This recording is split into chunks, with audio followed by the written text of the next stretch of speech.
Mga kasayan, Domino Honeywell switch.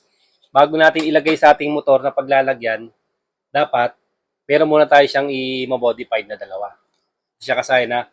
Yung unang modified natin dito, yung paglalagay natin ng hazard. Yun ay kung maglalagay tayo ng hazard. Kung hindi tayo maglalagay ng hazard, hindi tayo mag-modify dito sa kanyang sa kanyang hazard switch kung hindi niyo nagagamitin to. Ito siya. Oh. Ang kulay ng hazard switch ay brown red. Hanapin natin dito yung brown red. Ito yung brown red natin ha. Dito ay mangangailangan tayo ng dalawang diode.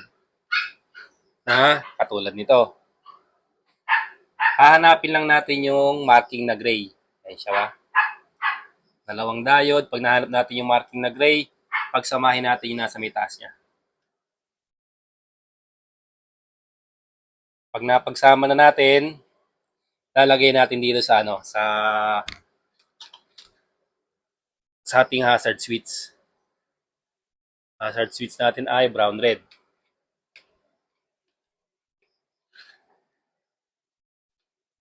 Lagay natin dito.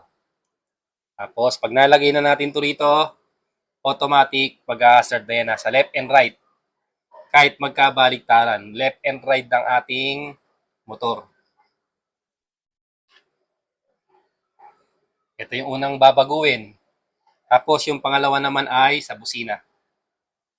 Diba? Left and right na ng ating motor. Ayan o. Yung marking ha, hindi pwedeng mabaliktad. Marking papunta sa signal light left at signal light right. Tapos yung pangalawa naman, puno tayo sa busina. Ayan. Ito yung busina natin ha. May connection yung busina at saka yung signal light supply. Ayan siya po. Pansinin niyo yung kulay. Parehas sila ng kulay. Kaya pagka hindi natin to ibabaguhin, ang busina natin ay pip, pip, pip, pip. Parang nag-ano siya, nagsisignal light. Pag binago natin, magiging pip, magiging normal yung busina natin. Ngayon, diretso niyo siya kasayan ha. Magkaduktong siya sa may signal light supply. Signal light supply natin ay red black. Ito siya. Signal light supply ito ha. Ang gagawin natin diyan kasayan, itong wire na nakaduktong sa busina, ihiwalay natin na katulad nito. Ayun siya, magkaduktong to ha. Ganyan. Putulin natin to. Pag pinutol natin to kasayan, duduktungan natin to ng wire. Ayun o. Galawin nyo ha. Baka ito maputol nyo. Kailangan siguraduhin nyo na na mapuputol nyo. Ito, kaya din natin to tinanggal. Maselan yung mga hinang yan. Kasi yung unang nabili natin, mas matibay kasi 500 plus. Ito, 200 plus lang to. Ito ha. Ito yung duduktungan natin. Para makasigurado tayo na wala ng connection yan dito, nakahiwalay na, naputol na natin dito, igagamitan natin ng continuity. Ayan siya ha.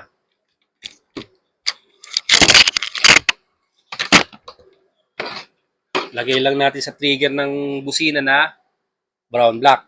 Tapos ito yung duduktungan natin ha. O, pindutin mo yung busina. Ayan siya kasayan no. O, ngayon ito, pindutin mo dito sa may connection niya. Yung dati niyang may connection, pindutin mo dito. Pindot. Ayan siya kasayan, wala nang connection. Dati, pag pinindot mo siya, may connection to. Ayan, nakaduktong siya dyan, may connection. Kaya mag-iiba yung tunog ng busina. Kaya ang magiging natin kasayan, ito na yung natin, duduktungan natin. Pag naduktungan na natin to ng wire, naduktungan na natin ng wire to, okay na. Ito na ilalagay natin sa ating busina. Sa ating negative ng busina at sa trigger ng busina, ito naman isa. Ganun lang yung simpleng babaguhin kasayan ha. Magduduktong lang ng wire dito para kasama nito. Ganito rin ang mangyayari. Halimbawa, nagduktong tayo dyan ng wire. Yan, duktong niya. Dalawa na siya. Isa, dalawa. Duduktungan lang natin to para maging normal yung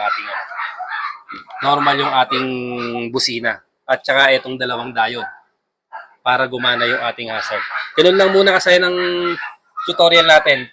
Ni-ready lang natin to para pag nilagay natin sa Badja City 100 ay mas madali na natin siyang mailalagay kasi naka-ready na siya. Hanggang dito na lang mga kasayan. Salamat sa panonood.